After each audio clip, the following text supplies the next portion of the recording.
اعوذ باللہ من الشیطان الرجیم بسم اللہ الرحمن الرحیم مرج البحرین یلتقیان بینہما برزخ لا یبغیان فبأی آلاء ربکما تکذبان یخرج منہما اللؤلؤ والمرجان فبأی آلاء ربکما تکذبان وَلَهُ الْجَوَارِ الْمُنشَآتُ فِي الْبَحْرِ كَالْأَعْلَامِ فَبِأَيِّ آلَاءِ رَبِّكُمَا تُكَذِّبَانِ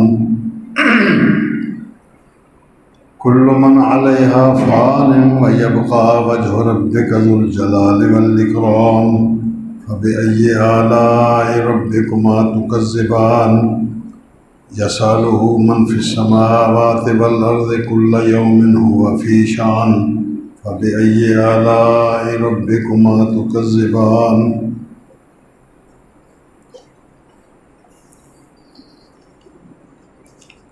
مرج البحرین یلتقیان، چلتے ہیں دو سمندر،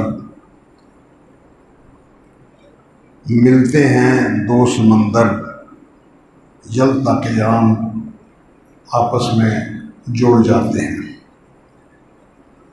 بینہما برزخ لا یبغیان، اس ملنے کے باوجود ان دونوں کے درمیان ایک پردہ ہے، رکاوٹ حائل ہے۔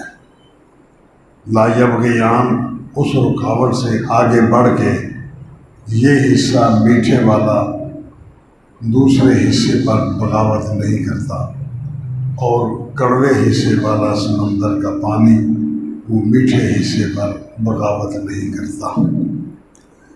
فَبِأَيِّ آلَاءِ رَبِّكُمَا تُكَذِّبَانِ، بس اللہ تبارک تعالیٰ کی کون کون سی نعمتوں کا تم انکار کر سکتے ہو۔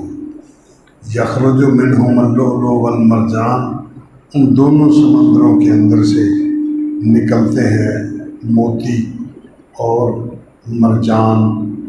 فَبِأَيِّ آلَاءِ رَبِّكُمَا تُكَذِّبَانِ، بس تم اب پڑھیں اللہ کی کون کون سی نعمتوں کا انکار کر سکتے ہو۔ وَلَهُ الْجَوَارِ الْمُنشَآتُ فِي الْبَحْرِ كَالْأَعْلَامِ، اور اسی کی ملک ہے وہ کشتیاں، بحری جہاز، المنشآت فی البحر، جو سمندر کے اندر اوپر ابھرے ہوئے ہیں، کالأعلام، جس طرح کے پہاڑ ہوتے ہیں۔ فَبِأَيِّ آلَاءِ رَبِّكُمَا تُكَذِّبَانِ، بس اللہ تبارک تعالیٰ کی کون کون سی نعمت کو، اس کی کون کون سے احسانات کو تم جھوٹا کہہ سکتے ہو۔ کل من علیہا فان، ہر وہ بندہ، ہر وہ شے جو زیرو ہے، وہ زمین کے اوپر بستی ہے، وہ فانی ہے، ختم ہونے والی ہے۔ وَيَبْقَى، اور باقی بچے گا، وجہ رب کا، تیرے رب کا چہرہ، ذو الجلال والاکرام، جو بہت جلیل القدر ہے، بہت ہی جلال والا ہے، والاکرام، اور بہت کریم النفس ذات ہے۔ فَبِأَيِّ آلَاءِ رَبِّكُمَا تُكَذِّبَانِ، بس کون کون سی اللہ تعالیٰ کی نعمتوں کا تم دونوں گروہ انکار کر سکتے ہو۔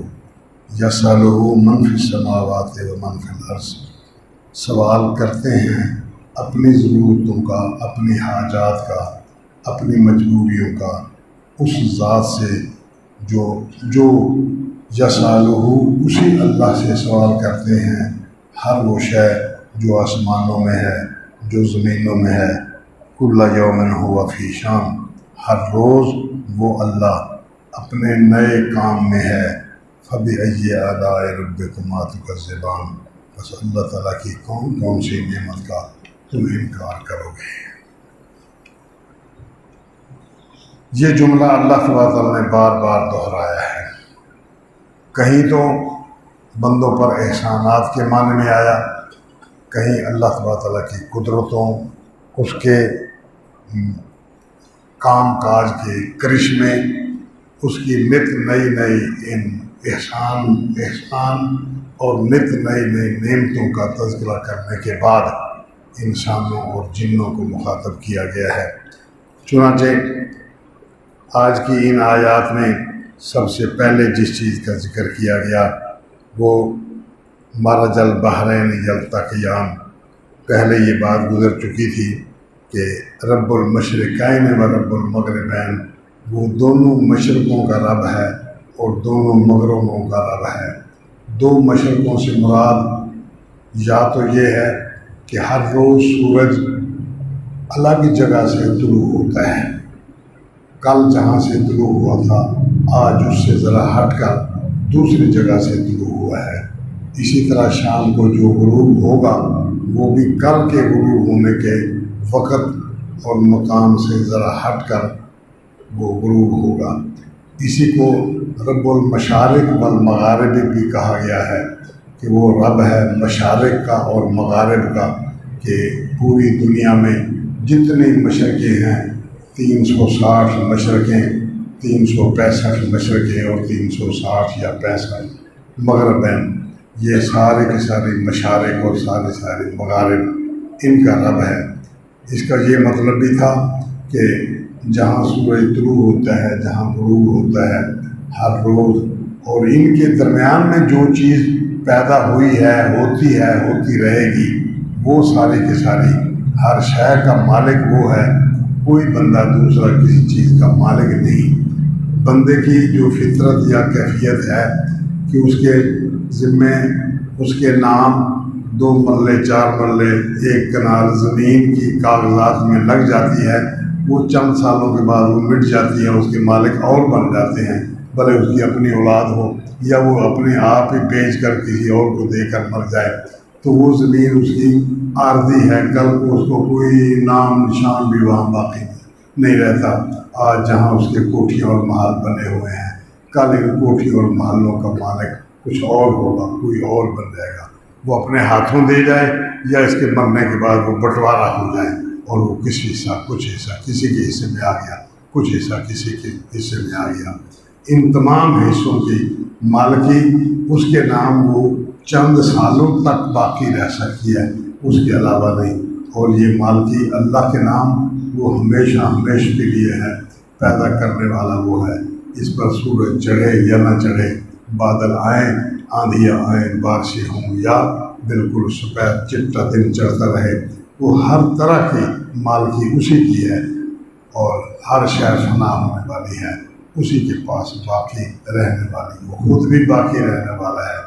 بندہ چند دن کی حکومت میں، چند دن کے اقتدار میں وہ آپے میں نہیں رہتا، وہ جھوٹ بولتا ہے، بدیانتیاں کرتا ہے، ظلم زیادتیاں کرتا ہے، اس کو اپنے آپ کی ہوش نہیں رہتی، اس لیے کہ چند لوگوں پر اس کا اقتدار جم گیا ہے، یا چند لوگوں کا وہ افیسر بن گیا ہے، اس کا تبادلہ ہو کے افسر صاحب کا یہاں آ گیا، اور یہ چھوٹی سی ایک مملکت اس کے حصے میں آ گئی ہے۔ کب ہے اس کو خود کو بھی پتہ نہیں، کتنے دن ہے اس کو خود بھی پتہ نہیں، آج آیا ہے کل اس کا تبادلہ ہو گیا، اوپر سے احکامات آ گئے، اس کو یہاں سے نکالو کسی اور جگہ بھیجو، بس بات ختم ہو گئی۔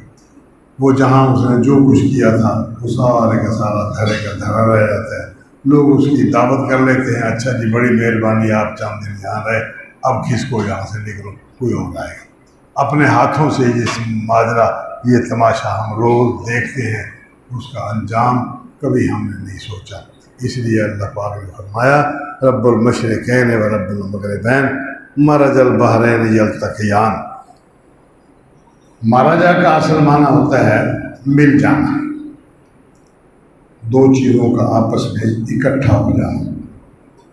دو سمندر مرجا ایک دوسرے کے ساتھ اکٹھے ہو گئے، مل گئے۔ یلتقیان وہ ایک دوسرے کے ساتھ آ کر التقاء ہوتا ہے، ایک چیز کا دوسری چیز کے ساتھ مل جانا، یہ مل گئے، دونوں ہتھیلیاں مل گئیں، ہیں یہ الگ الگ لیکن یہ مل گئی ہیں۔ چند لمحے اکٹھی رہیں گی، اس کے بعد الگ ہو جائے گی، چند سال اکٹھی رہیں گی، اس کے بعد الگ ہو جائے گی، یا دونوں ختم ہو جائے گی یا ایک ختم ہو جائے گی، ایک باقی رہے گی۔ چند سال وہ اکٹھی رہیں، حادثہ ہوا، ایک بازو ہی ٹوٹ گیا ہوا، دوسری ہتھیلی ہی نہ رہی، ملے گی کام سے، وہ چند سال اس طرح گزرے گا، دوسرے سال وہ بھی چلی جائے گی، یہ جلد تک ہے۔ اسی طرح سمندروں کا معاملہ ہے، وہ کہیں کہیں آپ نے دیکھا ہوگا، تجربے میں آئی ہے یہ بات، یہاں ایک بندہ نل کا لگاتا ہے وہ پانی سخت کڑوا ہے، دوسرا ایک بندہ اور آتا ہے وہ 2 فٹ دوسری جگہ پر نل کا لگا دیتا ہے، وہاں پانی میٹھا ہو جاتا ہے۔ یہ کیا ہے؟ پانی ایک سطح اس کی کڑوی ہے، اوپر کڑوی ہے، نیچے جا کے میٹھی ہو جاتی ہے، اور نیچے کرو اور نیچے کرو۔ یہ 600-700 فٹ تک تو ٹیوب ویلوں کا تجربہ ہو چکا ہے کہ 600-700 فٹ تک پانی وہ یا تو میٹھا ہے یا پھر درمیان میں کڑوا جاتا ہے، نیچے پھر میٹھا ہو جاتا ہے، پھر اس کا فلٹر وہاں لگا دیا جاتا ہے جہاں تک پانی اس کا میٹھا نکلتا ہے۔ ضرور لوگ ضرورت پوری کرتے رہتے ہیں۔ یہاں فرمایا 2 سمندر آپس میں ملے ہوئے ہیں۔ یہ تو دنیا میں ہمارے تجربات میں آئی ہوئی بات ہے۔ دنیا میں تجربے میں ایک اور بات بھی آئی ہے کہ کشتیاں چلتی ہیں سمندر کے اندر، ایک حصہ زمین کا گزر جاتا ہے، اگلے حصے زمین پر پانی کو میٹھا آ جاتا ہے، اور دور تک وہ میٹھے پانی کا سمندر ہے، دونوں آپس میں ایک دوسرے کے ساتھ ملے ہوئے ہیں، لیکن یہ پانی ادھر تجاوز نہیں کرتا، وہ پانی ادھر تجاوز نہیں کرتا۔ نہ میٹھے والا پانی سمندر کڑوے میں جا کے بھول جاتا ہے کہ اس کے ساتھ آپس میں وہ مل جائیں اور وہ حصہ بھی کڑوا ہو جائے، یا وہ ادھر آ جائے اور یہ حصہ بھی میٹھا ہو جائے۔ دونوں میں یہ اللہ تعالیٰ کی قدرتیں ہیں۔ اللہ تعالیٰ کے حکم سے یہ 2 دریا 2 سمندر آپس میں نہیں ملتے، حالانکہ بظاہر ملے ہیں۔ آپ پہلے گلاس میں پانی ڈالیں، اس گلاس کے اندر پانی ڈالنے سے یا تو وہ سارے کا سارا گلاس میٹھا ہو جائے گا کہ پانی میٹھا تھا، پہلے جو پانی تھا وہ ٹھیک نہیں ہے، اوپر سے میٹھا ڈالا گیا تو وہ کڑوا بھی میٹھا ہو گیا، لیکن وہاں کڑوا میٹھا نہیں ہوتا، میٹھا کڑوا نہیں ہوتا۔ یہ اللہ تعالیٰ کی قدرت ہے۔ اب یہ اعلیٰ ربکم تکذبان، اللہ تعالیٰ کے ان انعامات میں سے کس نعمت کا آپ انکار کریں گے؟ یہ بات اللہ پاک نے اس سورہ مبارکہ میں بار بار ارشاد فرمائی ہے۔ جس طرح کوئی بندہ ایک حقیقت کو نہیں مانتا، پھر اس کو منوانے کے لیے دوسرا صاحب کو کہتا ہے کہ میں نے تجھ پر یہ احسان کیا، اس کا انکار کرتے ہو، یہ احسان کیا، اس کا انکار کرتے ہو، یہ میں نے تجھ پر نعمت کی، اس کا انکار کرتے ہو۔ وہ نہیں انکار کرتا، کسی چیز کا سامنے انکار نہیں کرتا، باہر نکلتا ہے تو پھر وہ گالیاں بھی دے دیتا ہے، اس کو برا بھلا بھی کہہ دیتا ہے، اس کے احسانات کا انکار بھی کر دیتا ہے، فلاں ظلم کیا، باقی رہے احسانات وہ گول کر دیتے، یا وہ احسانات کی بات ہی نہیں کرتی۔ یہاں اللہ تعالیٰ نے اسی معنی میں یہ بات ذکر فرمائی ہے کہ اللہ تعالیٰ کے احسانات، اس کے انعامات کی بارشیں بندے پر کس نوعیت کی ہوتی ہیں۔ یہی سمندر کا حال دے گا کہ سمندر میں کہیں پانی میٹھا ہے، کہیں پانی کڑوا ہے، یہاں لگائے تو میٹھا ہے، وہاں لگائے تو کڑوا ہو جاتا ہے۔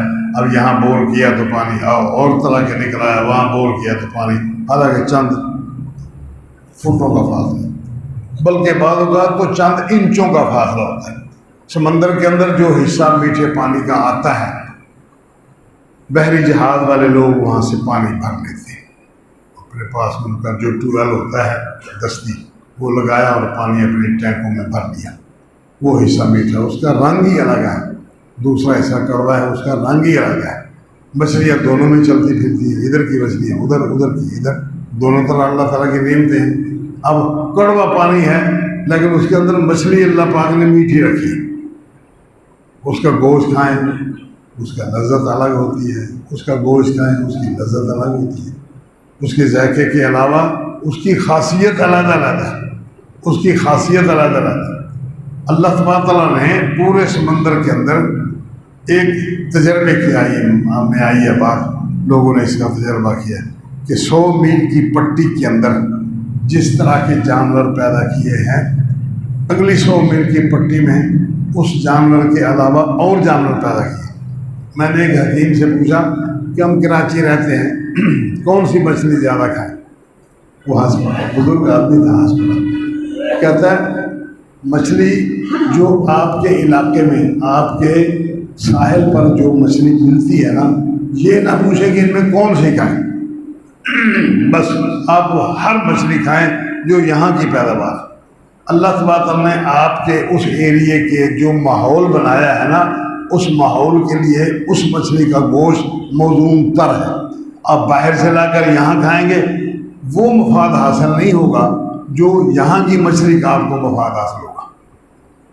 اللہ تعالیٰ کی حکمتیں ہیں. فَبِأَيِّ آلَاءِ رَبِّكُمَا تُكَذِّبَانِ. سوچنے والی یہ بات ہے کہ یہ تو اللہ تعالیٰ کے احسانات ہیں، آپ ان میں سے کس کس احسان کا انکار کریں گے، کس کس احسان کو جھوٹا کہیں گے. اللہ تعالیٰ کی کون کون سی کرم نوازی کو آپ اگنور کریں گے، کون کون سی نعمت کا آپ اس سے صرف نظر کر کے دوسری کو اہمیت دیں گے اور اس کو چھوڑ دیں گے. اللہ تعالیٰ کی کون کون سی نعمت. آگے ذکر فرمایا بینہما برزخ مرج البحرین، دونوں سمندر آپس میں مل گئے، یلتقیان ایک دوسرے کے ساتھ نتفی ہو گئے، ملے ہوئے. بینہما برزخ لا یبغیان. لیکن اللہ کی قدرت یہ ہے کہ ان دونوں پانیوں کے درمیان ایک پردہ حائل ہے. برزخ کہتے ہیں اونٹ، برزخ کہتے ہیں اونٹ کو. آنکھوں کے سامنے ایک کاغذ آپ رکاوٹ پیدا کر دیں، وہ کاغذ آپ کی آنکھوں پر چمٹے گا نہیں، صرف آپ کی نظر کو بند کر دے گا. جہاں آپ دیکھ سکتے ہیں کاغذ سامنے آ گیا، وہ کاغذ سے پار آپ نہیں دیکھ پائیں گے. یہ برزخ ہے. یہ کاغذ جو ہے نا، یہ برزخ ادھر چمٹا ہوا نہیں ہے، ادھر بھی چمٹا ہوا نہیں ہے، لیکن ان دونوں فاصلوں میں اس نے ایک حد متعین کر دی ہے. اس حد کو کراس کر کے نظر آگے نہیں جا سکتی جب تک کاغذ کو ہٹا لیں. یہ اللہ تعالیٰ کے حکم کا پردہ ہے کہ اس سمندر نے اس کے ساتھ نہیں ملنا، اس کے سمندر نے اس کے ساتھ نہیں ملنا. یہ دونوں آپس میں الگ الگ چیزیں ہیں. وہ ادھر نہیں تجاوز کرتا، وہ ادھر نہیں. لا یبغیان، ایک دوسرے پر بغاوت نہیں کرتے. وہ اس سے ہٹ کر اس کے اندر گھس جائے، وہ اس سے بھاگ کر اس کے اندر گھس جائے. اب وہ پردہ کس نے دیکھا ہے؟ کوئی رکاوٹ نہیں ہے اس کے اندر، صرف اس کے حکم کا پردہ. یہ اشارہ ہے اس بات کی طرف کہ بندہ جس کو ہم نے عقل دیا ہے، شعور دیا ہے، جس کو علم دیا ہے، جو یہاں بیٹھ کے جنت اور دوزخ کا نظارہ کر سکتا ہے اپنے تصور میں درختوں کا فاصلہ ناپ سکتا ہے. 500 سال ایک بندہ چلتا رہے گھوڑے پر سوار، چلتا چلتا چلتا ایک درخت کے چھڑیوں کو عبور نہیں کر پائے گا. اتنا لمبا چوڑا درخت، کتنی زمین ہوگی، کتنا سایہ ہوگا، اللہ کی کون کون سی نعمتیں ہوں گی. یہاں بیٹھ کے بندہ ان کا تصور کر سکتا ہے.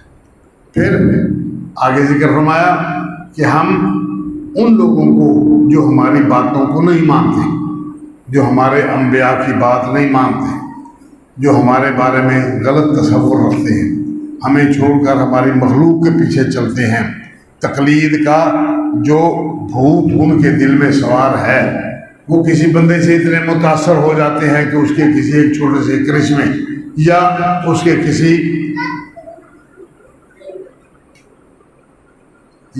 کسی شعبے سے وہ متاثر ہو جاتے ہیں اور باقی سب کو چھوڑ چھاڑ کے اللہ تعالیٰ کو، اس کے رسول کو چھوڑ دیتے ہیں اور سمجھتے ہیں کہ میری عزت اس میں ہے، میری جماعت وہ میرے ساتھ ہے، میری برادری میرے ساتھ ہے، مجھے کل کو بچا لے گی، چھڑا لے. غلط تصور ہے. وہ ان تمام چیزوں کو نہیں مانتا، حالانکہ یہ بے جان چیزیں اللہ کے حکم کو مانتی، بے جان چیزیں اللہ کے حکم کو مانتی. اس نے ان کو اختیار نہیں دیا، اس کو سوچ سمجھ کا اختیار دیا ہے. یہ اپنی سوچ سمجھ کو اللہ اور اس کے رسول کے نظریے کے مطابق، ان کے فرمان کے مطابق استعمال نہیں کرتا، یہ غلط طریقہ کار اختیار کرتا ہے.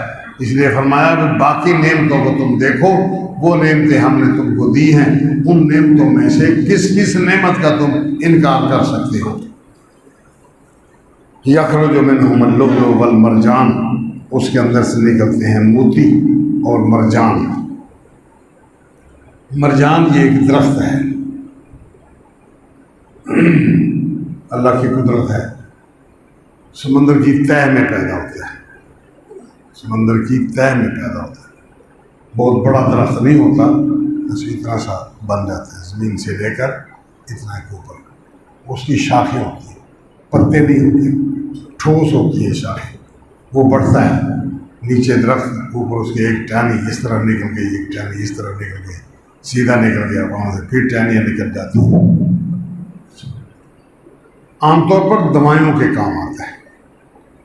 اس کے اور کیا کیا مصارف اللہ نے پیدا کیے ہیں، بندہ ان تمام مصارف کو احاطہ نہیں کر پاتا۔ یہاں اللہ نے صرف مرجان کا نام لے کر اس کی خصوصیات حکماء کے حوالے کر دیے ہیں کہ وہ اپنے تجربات سے لکھیں کہ اس کو فائدہ کیا ہوا ہے، یہ میں نے فلاں مریض کو دیا اس کو فائدہ ہوا، فلاں کو فائدہ پہنچانے کی کوشش کی نہیں ہو سکا۔ یہ ساری کی ساری تفاصیل طب کی کتابوں میں لکھی ہوئی ہے۔ ایک ان میں سے مفاد اس کا یہ ہے کہ اللہ کی قدرتیں ہیں۔ وہ سرخ رنگ کا مرجان ایک مختلف الگ رنگ ہے، اس کے رنگ کی وہ شاخیں ہوتی ہیں، ان کو آپ ایک چھوٹی سی مٹی کے کچی میں ڈال لیں، ساتھ اس کے دوائیں ڈال دیں تھوڑی سی مخصوص، اس کو بند کر دیں، اوپر مٹی لگا دیں تاکہ ہوا نہ نکلے۔ اس کو 10 کلو 20 کلو 50 کلو 1 من اوپلے، ان کو نیچے رکھ کے اس کجی کو اس کے اندر رکھ کے اوپر بھی دے دیں، اوپلے رکھ دیں اور اس کو آگ لگا دیں۔ اب وہ دھوتے دھوتے دھوتے گرم ہوتے ہوتے وہ جل جائے گا۔ پہلے اس کا رنگ وہ سرخ نما تھا، اب اس کا رنگ بالکل چٹا سفید ہو گیا۔ اس کو ایک مخصوص بدرقے کے ساتھ استعمال کریں یا کرائیں، دماغ کو فائدہ دے گا، جگر کے لیے مفید ہے، اور اسی طرح بے شمار انسانی جسم کی ضرورتوں کو پورا کر دیتا۔ کہاں پیدا ہوا، کیا اس کی حیثیت تھی، کس طرح نکلا، حکیم کے ہتھے چڑھ گیا، اس نے اس کا پشتہ بنا لیا، پشتہ بنا کے اس کے موزون بدرقے کے ساتھ اس کو استعمال کرا دیا۔ وہ کہاں سے نکل کر کہاں آیا اور کیا کچھ فائدہ دیا، کیا اس کا مفاد حاصل ہوا۔ فَبِأَيِّ آلَاءِ رَبِّكُمَا تُكَذِّبَانِ، کون کون سی اللہ کی نعمتوں کا انکار کر گئے۔ سوچو ذرا، کہاں سے چلا، کہاں گیا، کس کے ہتھے چڑھا، کس نے پشتہ بنایا، کون سا دواخانے میں آیا، کس دکان پہ آیا، کس نے خرید کیا، کس نے خرید کر کے اس کو کس کے دیا، کون سی دوائیاں اس میں استعمال۔ یہ ساری کی ساری آپ ہسٹری اگر دیکھنے لگ جائیں تو بندہ یہی سوچ سوچ کے ہلکان ہو جاتا ہے کہ یہ کیا ہوا، کس طرح اللہ تعالیٰ کی نعمتیں ہمارے کام ہیں۔ لولو کہتے ہیں موتیوں۔ سمندر کے کنارے چلے جائیں، آپ کو سپیاں ملیں گی کئی طرح کی، آپ کو کئی طرح کے گھوگے ملیں گے، کئی طرح کے وہاں آپ کو سپ ملیں گے، کئی طرح کی کوڈیاں ملیں گی۔ وہ انسان کی زینت کا کام بھی دیتی ہیں، خوبصورتی بھی ہے، وہ شو پیس کے طور پر بھی گھروں میں استعمال کیے جاتے ہیں۔ ہزاروں قسم کے موتی اور ہزاروں قسم کی، اچھا موتی کے پیدا ہونے کی بھی کیفیت الگ ہے، اللہ بہتر جانے حقیقت حال کیا ہے۔ اس سپ کے اندر 2 سپ ہوتے ہیں، ان کے اندر ایک مچھلی ہوتی ہے، بس وہ مچھلی عمر کے ایک حصے تک جب پہنچتی ہے تو پھر پانی کی تہہ سے وہ اوپر ابھرتی ہے، اوپر ابھر کے اس سپی کا اوپر والا حصہ اس طرح بند ہے، اوپر والا حصہ اس کو تھوڑا سا کھل جاتا ہے، باہر نکل کر سمندر کی تہہ کے اوپر نکل، پانی کا کوئی قطرہ آتا ہے وہ اس کے اندر گر جاتا ہے، نہیں بھی آتا کبھی۔ وہ پانی اس مندر کی مچھلی کو، اس اندر کی مچھلی کو تکلیف کا باعث بن جاتا ہے، اس کو دکھ ہوتا ہے، تکلیف ہوتی ہے، آرام ہے، وہ سپ مل جاتا ہے، وہ پھر نیچے بیٹھ جاتا ہے۔ اب وہ پانی کا قطرہ اس کے لیے اذیت کا باعث ہے، وہ پھر اپنے لعاب دہن سے، اپنے جسم سے نکلی ہوئی رطوبت سے اس کو نرم بنانے کی کوشش کرتی ہے۔ وہ جیسے اپنے طور پر نرم بنانے کی کوشش میں ہوتی ہے، اسی طرح وہ سخت ہوتا چلا جاتا ہے، ٹھوس بنتا چلا جاتا ہے۔ پانی کا قطرہ جمتے جمتے جمتے عمر کے اس حصے تک پہنچ جاتا ہے کہ مچھلی مر جاتی ہے، وہ صرف باہر نکل آیا، کبھی کسی کو مل گیا، کہیں ضائع ہو گیا، جو اللہ تعالیٰ کے جو مقدار جو اللہ نے دنیا میں پیدا کرنی ہے اسی مقدار کے مطابق باہر نکلتا ہے، اسی مقدار کے مطابق وہ اندر ضائع ہو جاتا ہے۔ یہ اللہ کی حکمتیں ہیں۔ وہ باہر نکل کر وہ موتی لاکھوں میں کروڑوں میں بعض اوقات بک جاتا ہے، لوگوں کی دنیا بدل جاتی ہے۔ یہ اللہ تعالیٰ کا نظام ہے اس پوری کائنات میں۔ بندہ اس کے پیچھے چل نکلے کہ یہ موتی کہاں گیا نہیں ڈھونڈ سکتا، کہاں گیا، کہاں پیدا ہوا نہیں ڈھونڈ سکتا، اس مچھلی کا انتظار کرنے لگ جائے نہیں پا سکتا۔ یہ ساری کی ساری اللہ کی نعمتیں ہیں۔ وہ کسی کے گلے کی زینت بن جاتا ہے، کسی کے ہار کا ایک حصہ بن جاتا ہے۔ یہ ساری کی ساری نعمتیں ہیں۔ اللہ نے فرمایا یخرج منہما، ان دونوں سمندروں سے نکلتے ہیں موتی، اللؤلؤ والمرجان، اور مرجان کے درخت بھی پیدا ہوتے ہیں۔ اب یہاں دونوں سمندروں سے کہا، تجربے میں یہ بات آئی ہے کہ وہ موتی یا مرجان یہ کڑوے پانی میں ہوتا ہے۔ اللہ نے دونوں سمندروں میں ذکر کیا۔ اب دونوں سمندروں کے اندر سے پیدا ہونے کے کئی ایک معنی ہیں، واللہ عالم، بندہ اس حقیقت کو نہیں پہنچ سکتا۔ یہ اللہ تعالیٰ کی قدرت ہے، اس کی اپنی ذاتی کرشمے ہیں، بندے پر احسانات کے اس کے مختلف انداز ہیں۔ یا تو جہاں میٹھا پانی ہے وہاں اس کے نیچے ایک اور تہ مٹی کے اندر چل رہی ہے، وہ کڑوے پانی کی ہے۔ اس کڑوے پانی کو اللہ پاک نے وہی برزخ اس کے اندر بھی رکھا ہوا ہے، وہ چھوٹا سا اوپر ابھرتا ہے، اس کے اندر وہ سپ پیدا ہو جاتا ہے، اس کے اندر موتی بن جاتا ہے۔ یہ اللہ کا حکم ہے۔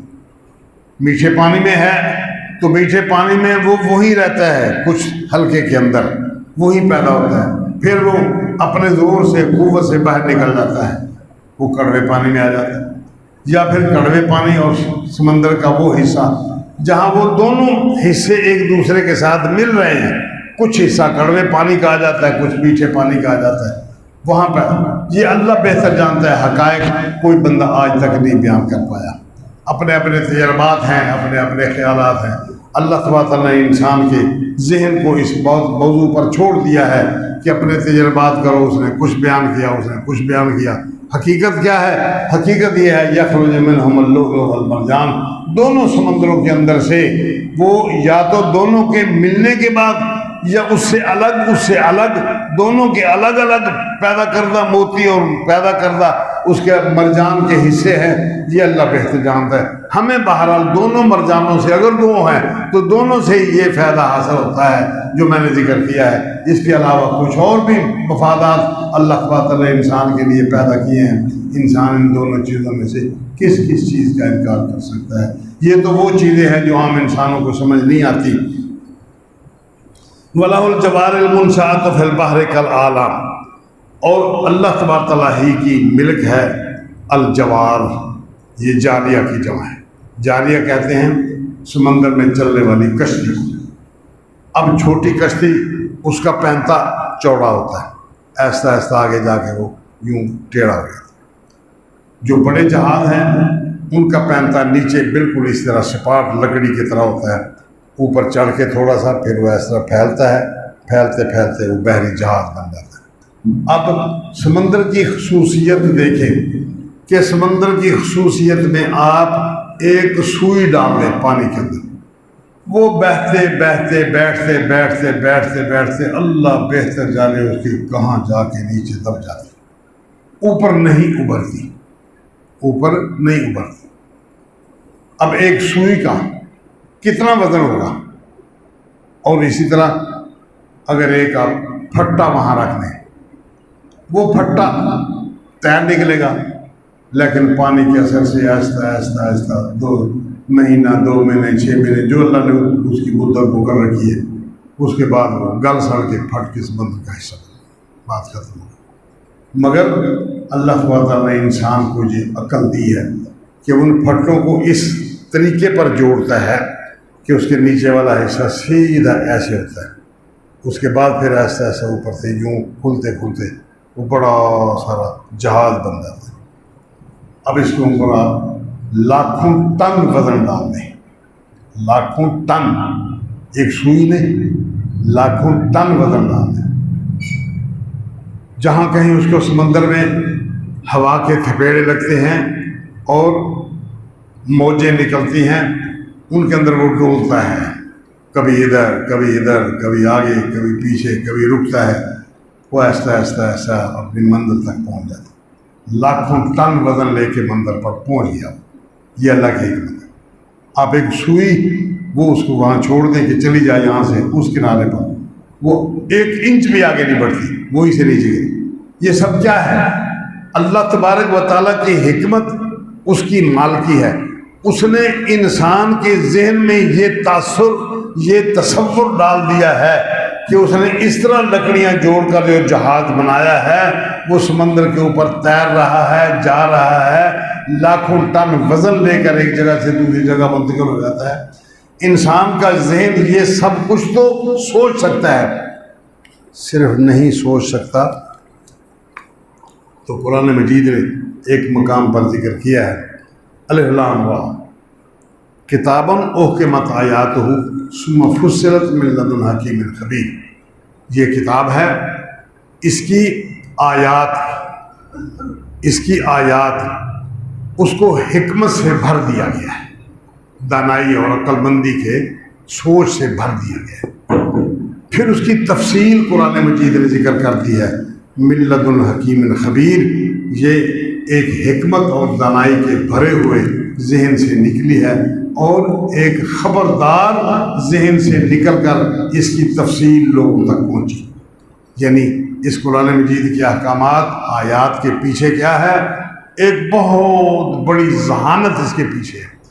اس ذہانت کو مد نظر رکھ کے یہ آیات نازل کی گئی، اور ایک حکمت بھرا قانون پیچھے دائر کر دیا گیا ہے کہ جو بندہ اس قانون کے دائرے میں آ کر زندگی بسر کرے گا، اس قانون اور اس حکمت بھرے احکامات کو مان لے گا، دنیا میں اس کی کتنی عزت، کتنی احترام ہوگا، کس قدر دنیا کو وہ زیر کر سکے گا۔ یہ اللہ تبارک و تعالیٰ نے انسان کی ساخت کے اندر، اس کے دماغ کے اندر، سوچ کے اندر یہ ساری چیزیں رکھ دی ہیں کہ اس نے سمندر سے یہ فائدہ اٹھا لیا۔ یہ حکمت عملی کے ساتھ اس نے ان پھٹوں کو جوڑ کر اس طریقے پر ان کو چلایا کہ وہ نیچے جا کے وہ بالکل ایک بن جاتے ہیں، پانی کے اندر ڈوب جاتا ہے، اور اس کے اوپر تھوڑا سا ایسے پھیلتے وہ اتنا بڑا، پھر اس کا نیچے جو پہنتا ہے اس کو کوئی چیز رکاوٹ نہیں بنا رہی۔ پانی کے اندر کیا رکاوٹ بنے؟ کہیں اس کی سپورٹ ہوگی؟ کوئی سپورٹ نہیں۔ یہ انسان کی سوچ اللہ پاک نے دی ہے اس کو کہ وہ اس سوچ کو مد نظر رکھتے ہوئے ان تمام زاویوں کو اپنے ذہن میں رکھ کر ان پھٹوں کے حجم کو، ان پھٹوں کی چوڑائی کو، ان پھٹوں کے اندر جو کچھ اس نے سمانا ہے، اس کے اندر کمرے بنا کے الگ الگ چیزیں بنا، یہ ساری کی ساری انسان کی حکمت، انسان کے دماغ سے نکلی ہوئی باتیں ہیں۔ اور وہ پہاڑوں کے جیسا چلتا ہوا وہ پانی کا ایک سمندر کے اندر پانی میں چلتا ہوا ایک جہاز، بحری جہاز، کہاں سے کہاں بندے کو لے جاتا ہے، کہاں سے کہاں اس کے ساز و سامان کو لے کے نکل جاتا ہے۔ اللہ تعبدوا الا اللہ، یہ سب کچھ اللہ نے انسان کو دے دیا۔ آپ ذرا اس کو سوچنے بیٹھ جائیں اور سوچتے چلے جائیں، سال بھر سوچ لیں، 2 سال سوچ لیں، 10 سال سوچ لیں، نتیجہ کیا ہے؟ اگر آپ کی سوچ صحیح راستے پر چل نکلی، اللہ تعبدوا الا اللہ، کہ اس ایک اللہ کی عبادت کرو، بس اس کے علاوہ کوئی نہیں۔ اننی لکم منہ نذیر و بشیر، میں اس کی طرف سے تمہارے پاس اس کی نافرمان لوگوں کو ڈرانے کے لیے آیا ہوں، اور اس کے فرمانبردار لوگوں کو خوشخبریاں دینے کے لیے آیا ہوں۔ بس آپ یہ 2 کاموں میں سے ایک کام کریں گے، ان دونوں کا نتیجہ الگ الگ نکلے گا۔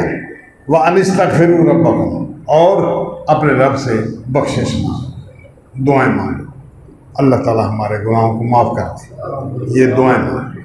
ثُمَّ تُوبُوا إِلَيْهِ، پھر جہاں آپ چل رہے ہیں، جس طرف چل رہے ہیں، جس رخ پہ چل رہے ہیں، جس منزل کی طرف آپ روانہ دماں ہیں، وہاں سے واپس پلٹیں، پھر اس کی طرف آئیں۔ یہ سب کچھ کیوں کیا ہے؟ کہ جو راستہ آپ نے اختیار کیا ہے، اپنی معاش کا راستہ اختیار کیا ہے، اس معاش کے اندر آپ جھوٹ بولتے ہیں، اس معاش کے اندر آپ کاروباری نقطۂ نظر سے ٹھگی کرتے ہیں، دھوکہ دیتے ہیں، کسی کے ساتھ فراڈ کرتے ہیں، کسی کے ساتھ کمی، کسی کے ساتھ زیادتی، یہ سب ان تمام چیزوں سے منہ موڑیں، واپس پھریں، توبوا الیہ، پھر اس کی طرف چلیں، واپس آ کے اس کی طرف۔ یمتعکم متاعا حسنا، وہ تمہیں فائدہ پہنچائے گا، بہت خوبصورت فائدہ۔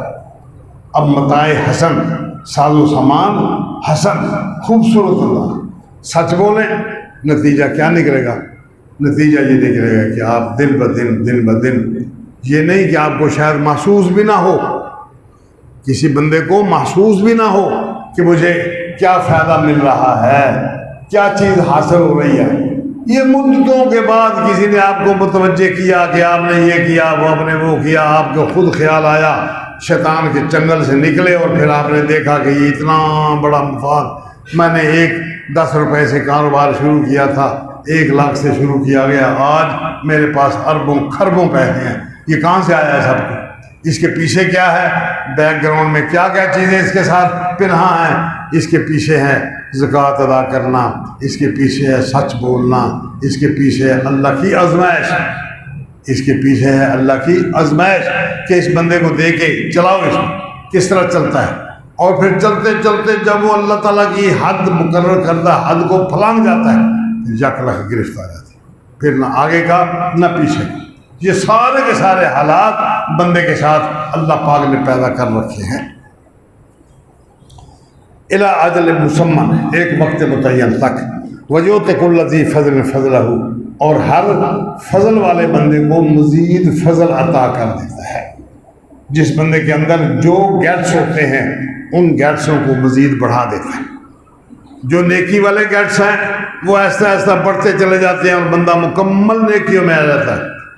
جس کے اندر برائی کا عنصر زیادہ ہے، اللہ تعالیٰ نے دونوں طرح اس کو توفیق دی ہوئی ہے، اس کی سوچ، اس کی عقل، شعور، اس کا کاروبار، اس کے معاملات، وہ برائی کی طرف بڑھتے ہیں۔ روز کے روز اس کو نئے الہام ہوتے ہیں برائی کے، شیطان اس کے اوپر حاوی ہو جاتا ہے۔ وَإِن تَوَلَّوْا فَإِنِّي أَخَافُ عَلَيْكُمْ عَذَابَ يَوْمٍ كَبِيرٍ، اور اگر تم منہ پھیر جاؤ، میری باتوں کی طرف دھیان نہ دو، بس بے شک مجھے خطرہ ہے تمہارے اوپر ایک بہت بڑے عذاب کا خطرہ ہے، بہت بڑے عذاب کا خطرہ ہے۔ اللہ مرجعکم، بلاخر تم نے یہ سب کچھ دنیا گزارنے کے بعد اللہ کے پاس جانا ہے۔ وہ علی کل شیء قدیر، اور وہ اللہ ہر چیز پر قدرت رکھتا ہے، طاقت ہے اس کے پاس، ہمت ہے، قوت ہے۔ وہ چاہے تو زیر کو زبر کر دے، زبر کو زیر کر دے۔ الا انہم یسمعون صدورہم، خبردار ہماری آیات، ہمارے احکامات کو سننے کے بعد جن کے دلوں میں کوڑ ہے اس کے سینے تنگ ہوتے ہیں۔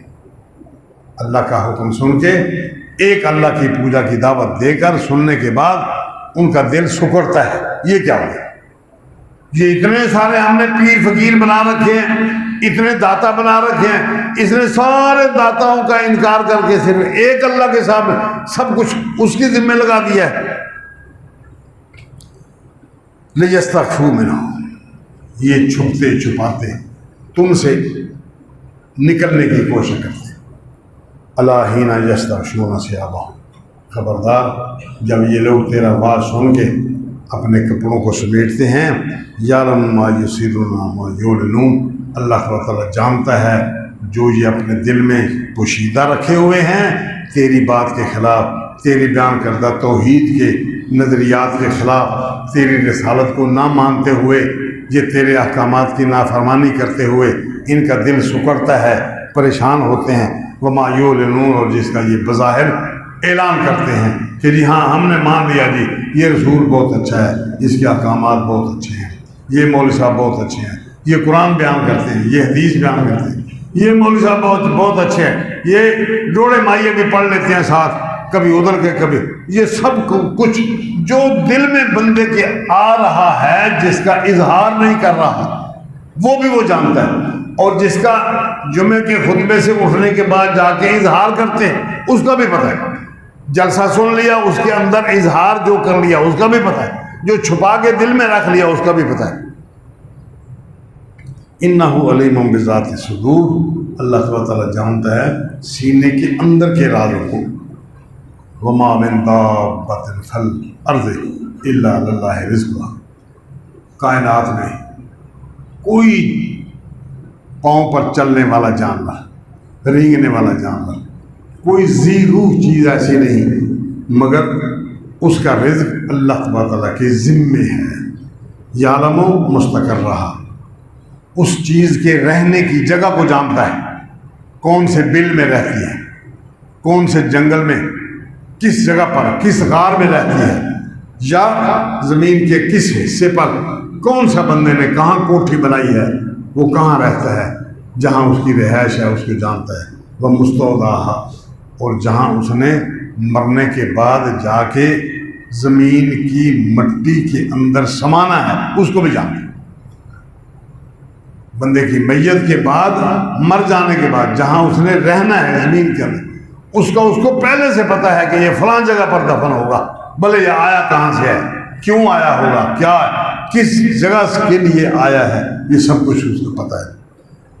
کل فی کتاب مبین، یہ سب کچھ ایک کھلی کتاب میں لکھا ہوا ہے۔ یہاں سوال یہ پیدا ہوتا ہے کہ جو اللہ بندے کی زندگی، اس کی موت، اس کا کھانا، اس کا پینا، مر جانے کے بعد اس کا جہاں دفن ہونا ہے، مرنے سے پہلے جہاں جہاں اس نے رہنا ہے، جو کچھ اس نے کھانا ہے، اس اللہ کو ان تمام چیزوں کا پتہ ہے، اور وہ ان تمام چیزوں کے متعلق اس کا صحیح بندوبست کر دیتا ہے، کیا ہے اس نے۔ سوال یہ ہے کہ کیا انسان کی زندگی اتنی اہمیت رکھتی ہے کہ بندہ نے ہر چیز، اللہ نے ہر چیز کے بارے میں معلومات کر لی ہیں، اس اللہ کو اس کی روحانی ضرورت کا پتہ نہیں؟ اس بندے کو کس چیز کے اندر میں نے خیر دینی ہے، کس کے اندر اس کا نقصان ہے، اس کو اس کا پتہ نہیں، وہ اس کا بندوبست نہیں کرے۔ کیا اللہ تبارک و تعالیٰ نے زندگی دے کر انسان کی پیدائش سے پہلے اس کی خوراک اس کے ماں کی چھاتی میں رکھ کر پہلے دن سے ہی، پیدائش سے بھی پہلے مقرر کر دیا ہے؟ اس کے بعد اس کے پوتڑے، اس کی کچھے سے لے کر اس کی بہترین پینٹ پتلون شلوار تک، اس کی قمیص، اس کی ٹوپی، اس کی جوتے تک، تمام چیزوں کا بندوبست کر دیا ہے۔ کہاں سے اس کا جوتا بن کے آئے گا، کہاں یہ رہے گا، کون سا جوتا اس کو پسند آئے گا، کون سا کپڑا اس کو پسند آئے گا، وہ کہاں بنے گا، کس کو حکم دیا اس نے کہ کیا بنایا اس نے، وہ کپڑا یہاں کیسے پہنچا، وہ جوتا یہاں کیسے پہنچا، وہ اس کی باقی جس اللہ نے یہ ساری کی ساری ضروریات، ذمہ داریاں اپنے ذمہ لے لی ہیں، کیا اس کی ہدایت اور اس کی گمراہی کا بندوبست نہیں کیا اس نے؟ کیا وہ ہدایت اور گمراہی بندہ آپ سوچے گا کہ فلاں بندہ مجھے ہدایت دے گا، فلاں بندے کی بات مجھ کو اچھی لگتی ہے، وہ مجھے پار پہنچا دے گا؟ نہیں، یہ سوچ ہی غلط ہے، یہ سوچ ہی غلط ہے۔ جس اللہ نے یہ سب کچھ بندوبست کیا ہے، اس اللہ نے اس کی روحانی زندگی کے لیے بھی بندوبست کر دیا ہے۔ اب سعادت مند وہ بندہ ہے جو اس روحانی زندگی کو محسوس کرتے ہوئے جو اللہ نے مقرر کر دیا ہے بندہ ذمہ دار، اس کے پیچھے چلے اور اپنی زندگی کو بھی، اپنی آخرت کو بھی سدھارے۔ جو بندہ ذرا ہٹے گا، اللہ تعالیٰ کا قانون بڑا اٹل اور بہت باریک بین ہے، جتنا کوئی بندہ اللہ کے بتائے ہوئے احکامات، اللہ کے رسول کے بتائے ہوئے احکامات سے پہلو تہی کرے گا، اتنا ہی اس کے اندر دراڑ پڑے گی اور بندہ الگ ہوتا چلا جائے گا، حتیٰ کہ وہ اتنا دور نکل جائے گا کہ وہ اللہ تعالیٰ اور اپنی زندگی، اپنے انجام سے بہت دور نکل گیا، اس کو کوئی خبر نہیں۔ قرآن مجید نے اس کی مثال پیش کی ہے کہ ایک بندہ اللہ کے ساتھ شریک بناتا ہے، وہ اس طرح ہے جس طرح آسمان سے ایک بندہ گر گیا، نیچے گر گیا، یا تو ہوائیں اس کو لے کر چلیں گی اور نیچے زمین تک آتے ہی وہ جانوروں کا، پرندوں کا نوالا بن جائے گا، یا پھر ہوائیں اس کو اٹھا کے کہیں دور جا پھینکیں گی جہاں سے وہ غار سے باہر ہی نہیں نکل پائے گا، وہ بندہ اس طرح کی کیفیت ہے اس کی۔ جو بندہ شرک کر لیتا ہے وہ اسی طرح ہے، یا تو وہ لوگوں کے ہاتھوں، یہاں اس نے دیکھا چونا لگا ہوا ہے، مزار بنا ہوا ہے، اس کے اوپر اس نے سجدہ کر لیا، بس یہ اور دور ہو گیا اللہ۔ کوئی اور جگہ دیکھی، وہاں اس کا دل للچایا، وہاں سے وہ دور ہو گیا اور دور ہو گیا، اور بالآخر اخیر برباد ہو گیا۔ یا پھر اللہ تبارک تعالیٰ نے اس کو سنبھال لیا اور سیدھے راستے پر آ گیا، لیکن یہ اس کی اپنی کوشش اور محنت ہے۔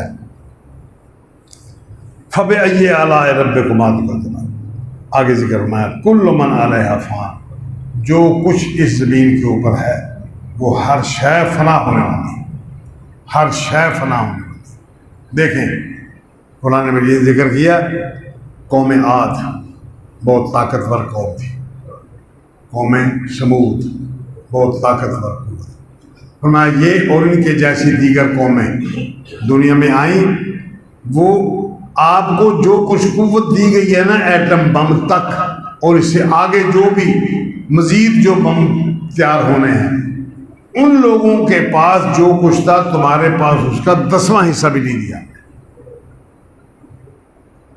تمہارے پاس جو کچھ ہے ایٹم بم کے علاوہ، ایٹم بم سے لے کر اس کے اوپر تک، وہ سارے کا سارا تم نے بنایا اس لیے ہے کہ انسان کو تباہ کیا جائے۔ دیکھیں مقصد کیا ہے، ایٹم بم بنانے کا مقصد کیا ہے؟ ایک ہیروشیما پر بم گرا، آج تک دنیا اس کو رو رہی ہے، یہ انسان کی اپنی کارستانی ہے، اس کی اپنی سوچ کا نتیجہ ہے، اس کی اپنی کارکردگی کا نتیجہ ہے۔ اللہ تبارک و تعالیٰ نے یہ حکم کبھی نہیں دیا کہ کسی انسان کو مار دیا جائے، کسی انسان کی جان لے لی جائے۔ کوئی انسان اللہ تبارک و تعالیٰ کے ہاں وہ معزز، بے عزت والا، عزت والا، عزت کے بغیر، وہ اللہ کے ہاں کوئی انسان وہ عزت اور بے عزتی والا بندہ نہیں، انسان ہے۔ وَلَقَدْ كَرَّمْنَا بَنِي آدَمَ، ہم نے بنی آدم کو معزز بنایا ہے، ہم نے بنی آدم کو معزز بنایا ہے۔ وَحَمَلْنَاهُمْ فِي الْبَرِّ وَالْبَحْرِ، ہم نے اس کو کشتیوں پر بھی سوار کر دیا ہے، ہم نے اس کو فضاؤں میں بھی سوار کر دیا ہے، یہاں رہے فضا میں ہے، اوپر اڑ جائے فضا میں ہے، سمندر میں چلے تو وہ بھی ہماری جگہ، وہ بھی ہماری۔ اللہ تعالیٰ نے انسان کو معزز بنایا، یہ عزت کا مقام ہے اس کا کہ وہ اپنی سوچ اور سمجھ کے ساتھ وہ سمندروں پر تیر جاتا ہے، وہ اپنی سوچ اور سمجھ کے ساتھ سمندروں کے اوپر سے گزر جاتا ہے۔ لمحوں کی بات ہے، یہاں سے نکلے وہاں پہنچ گیا، صبح یہاں تھا شام کہیں اور چلا گیا۔ یہ ساری کی ساری ہم نے عزت دی، یہاں کسی کافر کا، کسی مسلمان کا کوئی تذکرہ نہیں، بنی آدم کو ہم نے عزت دی ہے۔ کرمنا بنی آدم، ہم نے انسان کو عزت دی ہے، بنی آدم کو عزت دی۔ اس کے بعد اس کی اپنی مرضی ہے، وہ جدھر چاہے چلا جائے۔ اللہ تبارک تعالیٰ نے یہ سب کچھ انسان کے لیے پیدا کر دیا۔ کل من علیہا فان، اور یہ سب کچھ پیدا ہو جانے کے بعد پھر بالآخر اس کو فنا ہے۔ جو کچھ ہم نے پیدا کر دیا ہے، انسان نے اس کو بنا کے لوہے کی صورت میں اس کو ڈھال لیا، یا مٹی کی صورت میں اس کو پکا لیا، یا اپنے طور پر اسے ہل جوت کے زمین کو اس کا جگر پاش پاش کر دیا، اس میں سے ہم نے پھر کوئی چیزیں اس کو پیدا کر۔ دیکھیں یہ اللہ تعالیٰ کی حکمتیں ہیں، بندے پر احسانات کی کیا کیا نوعیتیں ہیں۔ آپ نکل جائیں دنیا میں، نکلے آپ دیکھیں کون کون سی چیزیں اللہ پاک نے دنیا میں پیدا کی۔ یہ سب کچھ کیا بیکار، ضائع اور ایک کھلنڈرے کا کھیل تھا جو اس نے اپنے کھیل کے لیے بنا لیا سب کچھ؟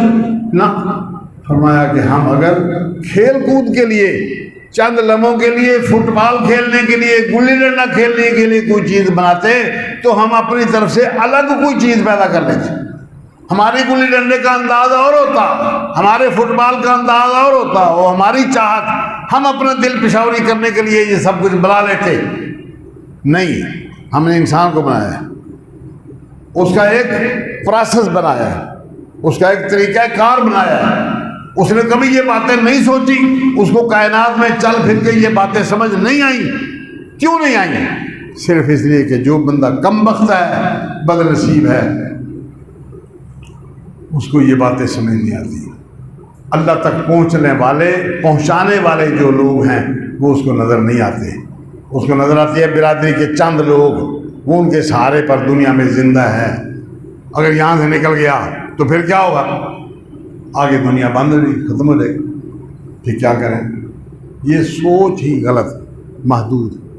یہ پوری کائنات اللہ کی ہے، اللہ زندہ ہے، کبھی فنا نہیں ہوگا، بندہ فنا ہو جائے گا، اس کی اپنی تاریخ آج ہے، کل ختم ہو جائے گی، بدل جائے گی، پھر کتابوں میں کبھی باقی رہ جائے گا، بس پھر اس کو حساب دینا پڑے گا۔ یہی سوچ انسان کو اگر پکی طریقے پر آ جائے تو اس کا رخ سیدھا ہو جاتا ہے۔ کل من علیہ فان ویبقی وجہ ربک ذو الجلال والاکرام، تیرے رب جلال کی ذات، اس کا چہرہ باقی رہے گا، اور اس کریم کی ذات اور کریم کی چہرہ باقی رہے گا، اس کی طرف توجہ کریں۔ فبأي آلاء ربكما تكذبان۔ اللہ پاک ہمیں اپنے دین کی صحیح سمجھ عطا فرمائے، اس کے مطابق صحیح عمل کی توفیق اور جرأت عنایت کرے۔ اقول قولی ھذا وآخر دعوانا الحمد للہ رب العالمین۔